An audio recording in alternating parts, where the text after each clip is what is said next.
So for this question, we're being asked to reflect across y equals minus 2. So the first step is to identify where y minus 2 is. So obviously it's got something to do with the y-axis. So that's this up and down one. And all we have to find is minus 2, which is down here. And so the line of reflection is going to be a horizontal, well, a line that crosses y equals minus 2 at 90 degrees. So it's going to be a straight line, and it will look like this. Crosses y equals minus 2 at 90 degrees. So this I might as well just label it. So this is going to be y equals minus 2. This is now our line of reflection. We don't have to worry about the x-axis and the y-axis anymore. Forget about them. The main thing is to remember that y equals minus 2 is our line of reflection, and we just go about plotting the points as we would for any other normal reflection. So A intersects with y equals minus 2 after one step. So that's an intersection at 90 degrees. We carry on here another step, and that becomes A dash.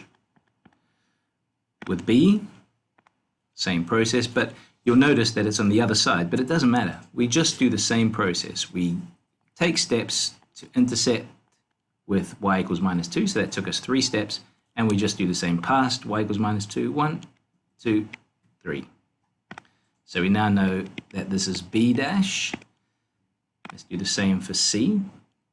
So 1, 2, 3, 1, 2, 3. So we know that this is the point of C dash. And the last one, which is D, is 1, 2 to get to y equals minus 2, 1, 2, and that takes me to the new location, which is D dash. Okay, so now all I have to do, I've reflected all the points, and all I have to do now is draw the shape. So take my ruler, draw it nice and carefully, that one,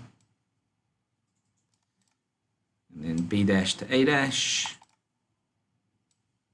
and there I go. So now I have reflected the trapezium ABCD to A dash, B dash, C dash, D dash. That's all you have to do.